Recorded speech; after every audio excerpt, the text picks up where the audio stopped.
and it just because you've named it, I you've love that. disassociated. I was kind of like, what the? And I tried it, and it works. So I tell it to bugger off all the time.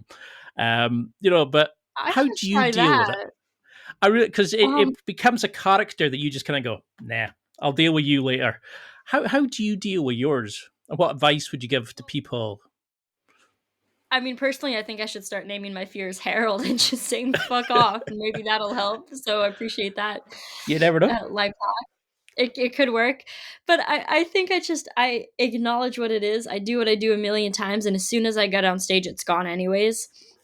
And for me, it's not a fear of not being good enough. It's just about not being as good as I want to be. I think I care, and I feel like this thing that I have in my life is a gift, and I want to share that gift in the way that it's been given to me. So it's just scary not to do that, and I think I'll always have those nerves in a healthy amount. But they're gone as soon as I get on stage. So I just stand there, I take a deep breath, with my nose in between the gap in the curtain before I go out stage. And I take a deep breath and I just go, you're going to go do your thing. And you do your thing. And the second I step out there, the fear is gone and I am alive and switched on. And I am who I'm meant to be as a person in that second.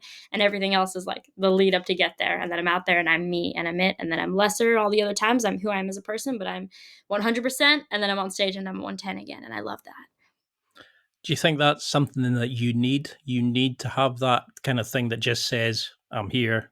This is the part of you that was maybe going a different path, and now it's just to remind you, that there is another world there that makes you enter the performer version of yourself."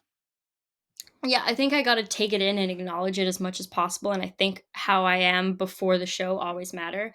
I mean, I always try and meet my audience before the show. It's just for me, it makes me feel like I'm performing for friends, and I like seeing them, and I like being familiar, and I like good, and Yeah. I love meeting my audience before the show. And also, I care a lot about my volunteers as much as you can do a great show with any volunteers. I think I love the playfulness and the fun, and I want to be able to use that, as much as I can. But I think it's the moments before the show where, before every show I stand in the back of the theater, somewhere in the room where I can see the people, or I peek behind the curtain, whatever the venue is, and I look around and I try and let the feeling of where I am sink in.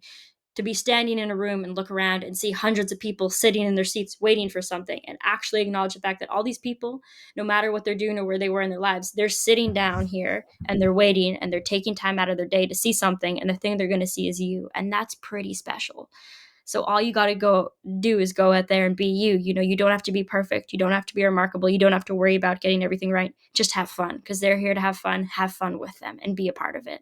And I try and have that moment before I go on stage as much as I possibly can. And that kind of gets me into the right gear, so to say.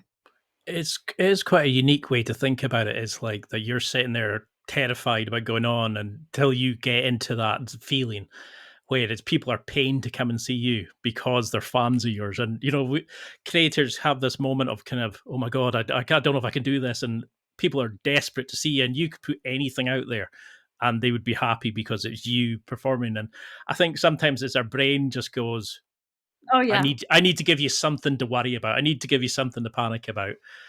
So how do you Yep. go about creating the act? How much of it is by dependent on the venue, and how much is your sort of evolution as a person? I mean, do you prefer sleight of hand stuff, interacting with the volunteer stuff? Do you prefer the grand escape stuff, where you've been inspired by Houdini and these sort of people? How do you plan an act?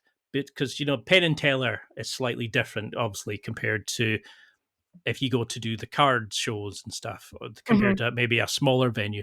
How much play is there in your act, and how much you can play and create it?